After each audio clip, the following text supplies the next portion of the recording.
Well, we have some people who are willing to do the work, and we have some good board members, and we have some people who are not on the board who are willing to do work. We have a strong board. I think we really have excellent communication in terms of the set meetings and what happens outside of the meeting. So those of us who are actively involved put in a lot of hours, and we stay connected also to what's happening out in our own community and at the state and federal level. So we try and keep, up to date. So I think there's a lot of energy, there's a lot of passion, and there's a lot of professional expertise on the board. It's a good group of people, and there's a tremendous amount of opportunity in that group of people. I think you have some really dedicated, very smart people. I do. I think there's some just tremendous people involved in it. Bill brings a broad knowledge and history with the healthcare system in the county, and exposure to the state. Lots of successful projects, and how to do that and bring large groups of key players together. Plus, the more I'm around him, he's got some very good ideas. You got 6 or 8, 10 people that really believe in this, and they're really trying to make it happen. And so the passion of the people and the people that are willing to work on this, it's a good group of people, and they're hardworking and they're passionate. And so, that's one of the strengths. I think that the fact that they brought the villages together for at least monthly conversations is a good thing. At least you're starting to share some information. The newsletter is valuable. It's a way to share information. I think the willingness of some folks to help villages get started, and people spend a lot of their personal time doing that. I mean, that's the strength. Cynthia brings lots of energy and talent, and is active in the greater community. Not just in Sarasota. So she's got more of a statewide or at least regional point of view. That's easy. It has been sitting in a room, strategizing on how to move UPLIFT forward. It's such a rich exchange of ideas from really talented and experienced people. And I came out of one session, I remember thinking, this is really fun. To think about, there's a need. How do you meet that need? How do you create an organization that can really have impact? It's like, intellectually, I just think it's a lot of fun. Kathy, for example, brings the experience, the vision of a different geographic area, being in Orlando, as well as her several years of involvement with the village there. My most favorite experience with UPLIFT was when Pam and Cynthia came to Winter Park and met with my board of directors to discuss how UPLIFT might help our village sustain through the. My board got to meet them as well. We learned that there may be some services that UPLIFT provides that our village will want to take advantage of and pay for. So that was all really good. What I'm most proud of in terms of my contribution as co-lead of the village formation and integration team. Pam and I work really well together, and we've developed a good relationship with the existing and developing villages, and that all feels good. Diana has a lot of experience. She's one of those people, I would say, has the experience in building organization, administrative structures.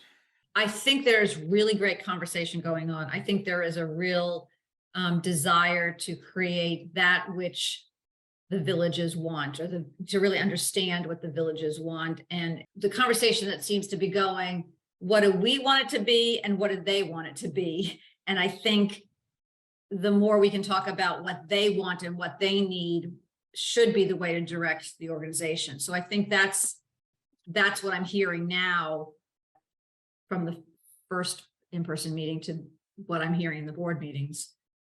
That's the shift that's the shift and the unknown that's discussed. Pam doesn't have village experience, but she does have a lot of experience in the Sarasota, Manatee area.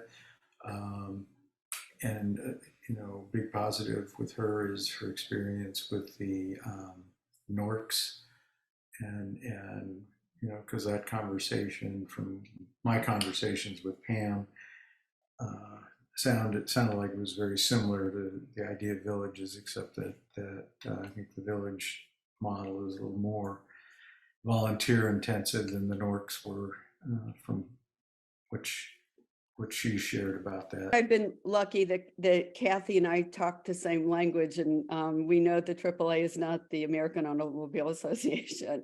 And so, I mean, we know the alphabet, we've both been involved in aging, and I think it's been a really good fit for us, and we have different skills and different strengths. So it's worked out well. I think one of the high points for me was when we had the strategic planning meeting and we all got together. And really, there was a lot of energy about making plans for the future, long-term and short-term, and then keeping us honest about that we have a report to make sure that we're moving forward. So we're held accountable. I think the other one was Cynthia and I driving to Orlando, and we met with Kathy's board from Neighbors Network, and really listening to them in terms of why they got together as a village, what they got from it. We had a lot of people there who were volunteers, why they liked it, what it meant to them, and also what are their challenges in terms of short-term, and long-term. And that was really, really meaningful. And I think on our agendas to be able to do that more frequently, to really meet face-to-face. I mean, all of us have been connected to Zoom because of COVID, but I think all of us are anxious to get out, and so we can really see and listen and hear about what it is that people need, what they want, what their interests are, where they want to go. Roger, he brings big business experience. I mean, the role he's just accepted as treasurer, he did for a multinational company. 4 or 5 years did it from Amsterdam. So, yeah. Yeah, he's an interesting guy when you start talking to him. Yeah, the company he left, I think, while he was there, they were the 3rd largest provider of food additives in the world, and now they're number 1. What he's doing, he knows this idea, the ideas about evaluation and bringing all the data together from the different things. Gives a much broader perspective than I think any of the rest of us have. So I think he's going to be very, very important as we move forward and look at getting some of these structures in place. So and he's very committed. Rachel does have corporate experience. Rachel has founded small nonprofit organizations, and her legal background gives us that person that keeps track of what we're doing and the decisions we make, which every organization needs. For example, I think the newsletter is very good, and I think that showcases Uplift nicely, and maybe an expansion of the publicity or the circulation of the newsletter. I think that's one thing we're doing very well. I think some of the board members are working very hard at developing plans, meeting with people. I think that's been an effort that's excellent. We've got board members who are out there meeting with groups, with individuals or with groups, in the hopes that we can get villages initiated. Sue also, I mean, she brings a ton of local / regional experience in aging arena, having been at senior friendship centers. I think she was there over 20 years, and she's been with the county a long time now. And just one of her activities, the aging stakeholders group, I think has over 100 members in it, and she convenes that group once a month. So that's definitely a resource for us moving forward. I think it's making the connections, getting together with the AARP and talking with them and, providing Uplift and the group with information, like I think it's important for them to get involved with the Florida Council on Aging and other organizations that can help push this forward. So making those connections and introducing them to some of that. I have a limited ability to do things because, obviously I'm working a full-time job. I can't be part of the board, I'm just, trying to help and do what I can to keep it going.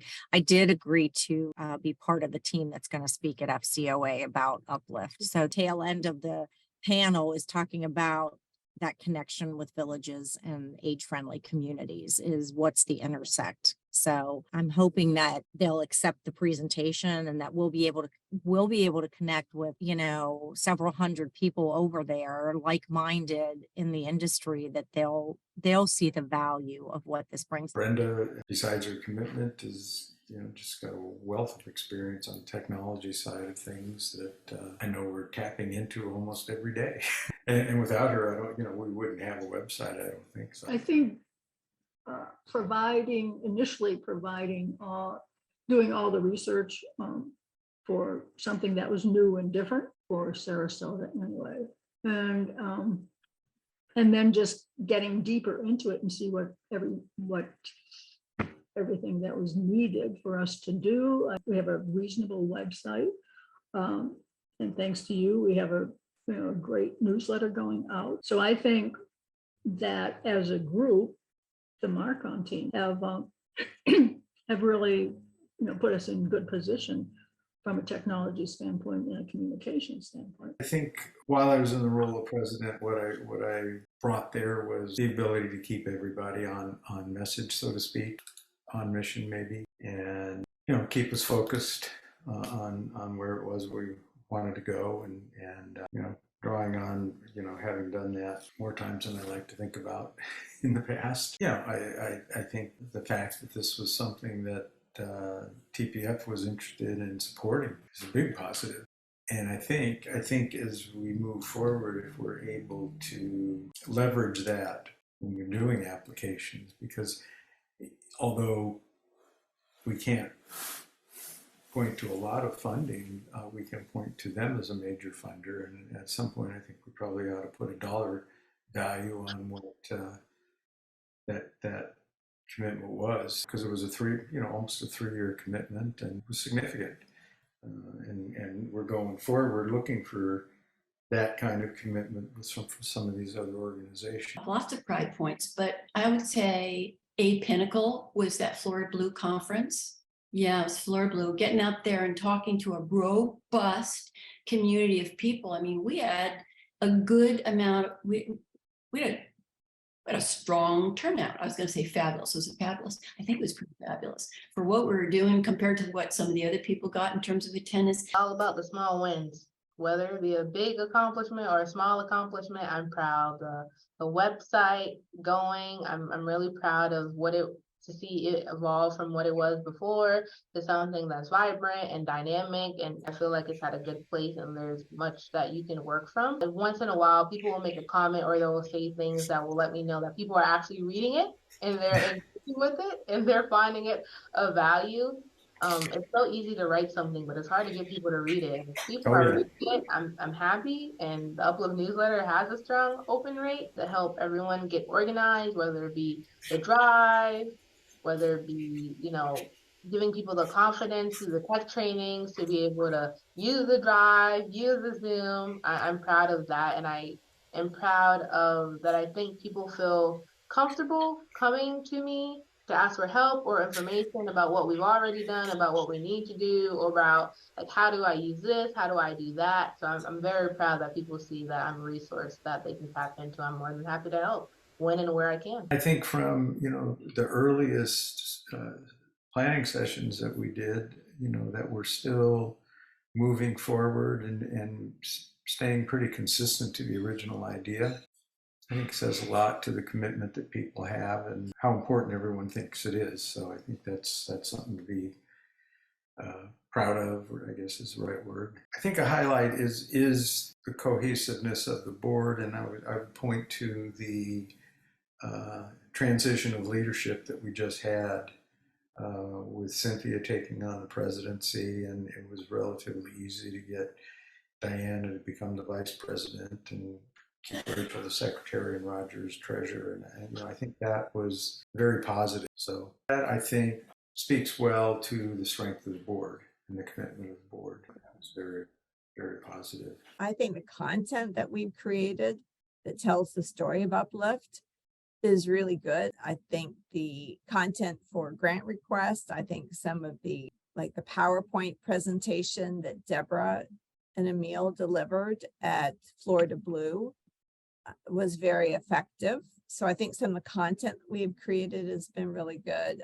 And I'm really proud of those strategic plans that we've put together. My favorite moments are when all of you get wound up in a positive way, usually riled up can be negative, but when the people in this group start talking, start planning, start executing, it's not like a run-of-the-mill type of, okay, we're having a meeting, now we got to go through the agenda, now we got to talk about this, but there's definitely that level of passion that's there. That's always my favorite moments, is when the passion and dedication that all of you have comes to light, whether that be through the retreats, the strategic meetings, through like the convenings, whatever it may be, seeing you all motivated by the fact that you all really believe that this is a need in our community, and we have to be the ones to make it become a reality. And I smile that some people who came to what is now called Uplift, okay, came and said, no, I'm only going to do this. I'm only going to do this. Okay, so do that. But then it was like they stayed in the conversation because they saw how this was either not going to happen if they weren't there, or this could build onto something even better. So I give the founding members of Uplift immense credit for staying at the table and helping the evolution continue. Oh, well, I just think it's inspirational. Okay. I think their people power is inspirational. Okay. Now, if I was allowed an adjective, I would just call them tenacious. It's easy to walk away. You know, when something is not laid out in a handbook and you're creating it, you know, there can be days they're going, oh, what are we, crazy? All right, this is too hard. Why are we doing this? This is why.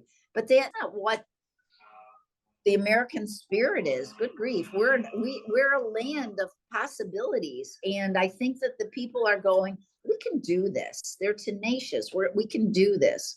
We might learn, might have to pace ourselves, but that's okay. We're here for the long run.